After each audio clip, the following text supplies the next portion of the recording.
sometimes you work up an appetite. Now, I don't happen to have a sandwich or a candy bar with me. Fortunately, I've got this 50-cent coin, because I can take this coin and just bite a piece right off it, and if I don't like the taste, I can spit it back on. Isn't that wonderful? Makes you glad to be alive in the 20th century. It was wonderful. Thank you. I'd like to show you a classic in magic. It's done with a $50 and a bottle. Now, David, I think you're probably more familiar with a bottle, and would you mind, and ladies are always more familiar with money, would you mind looking at that? Is that a real $50? Sure is. Is that a real solid bottle? It's a solid bottle. Okay. Now what I'm going to do is this. I'm going to put this bottle inside. I'm going to put the $50 in this bottle through this end. Through this end here. Not through that end, but through this end. Okay. Would you mind standing, David? Hold out your right hand. I want you to hold the end of the bottle so I can't get near it, okay? Right. Turn it over. Thank you. Right. I'm going to just adjust that a little bit. Now I'm going to find a soft spot right here. There it is, you see. You can let go now, David. Now, I want to assure you that can you verify for everyone else that it's absolutely inside there? It's Can in you there. see it? Yes. There's a head, there's a tail. It's Can you see it? absolutely in there. Now, you can look at it, but you can't touch it. Any of the rest of you, can you see that? That $50 is absolutely in there. David, can you see it there in the end? Yeah. And it won't come out no matter how hard you try, you know. There it is. Take a look at it, David. There's the half, there's the bottle. See, when I throw a party, I bring my own bottle. Huh? What a guy. Let's play spin the bottle. Whoops, sorry, there. No, what I'd like you to do, though, is make sure that it's a regular bottle. And, if you would, I have a purse with some change in it. Open it up and dump it out. How are things here? It is a bottle. We have an expert's opinion. This is a bottle. It's an empty bottle. It's a bottle of champagne. And what do we have inside the purse?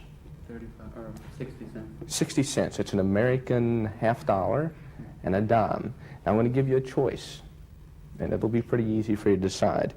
If I were to give you a choice, which would you, okay, in terms of which would rather go inside the bottle? Do you think that the $50 or the dime? Hand me the coin which will not fit inside of this bottle. 50-cent piece. Good choice. You'd be surprised sometimes. Now let me ask you a question and think about this. Would it be a good trick if I could take this coin and balance it right on the side of that bottle and hit it in such a way that it visibly went through the glass to appear inside of the bottle so that you could hear it and see it inside of the bottle, even while it's still corked?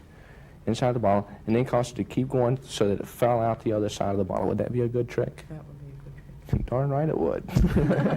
I wish I could do that, man. That'd be great.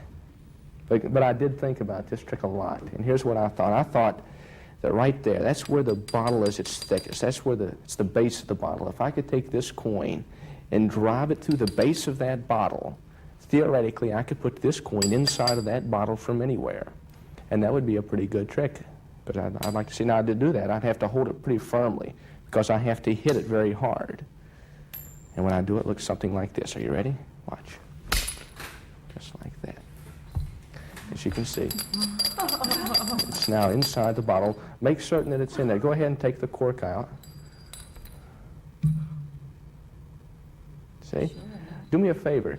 Place the dime inside to join the 50-cent piece. You thought that the dime would stay. Go ahead and put it in. So there'll be 60 cents inside the bottle. What, the dime's not going? No. Oh, too bad. We should have rehearsed that part, huh? Well, it doesn't matter. But it does kind of emphasize the fact that if a dime can't go in, then 50 cents obviously can't pour out. And that would be a pretty good trick because it would complete the circle of magic. See, I would go in through the bottom, and then I could pour it out through the neck. And that would be a good trick. In order to do that, Steve, would you cut both hands in front of you like this, put them together, because if I could do it, it would look something like this. Okay, you see it in there? Watch.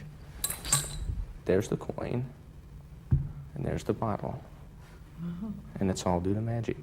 I used to leave them inside, but it almost forced me into a life of crime.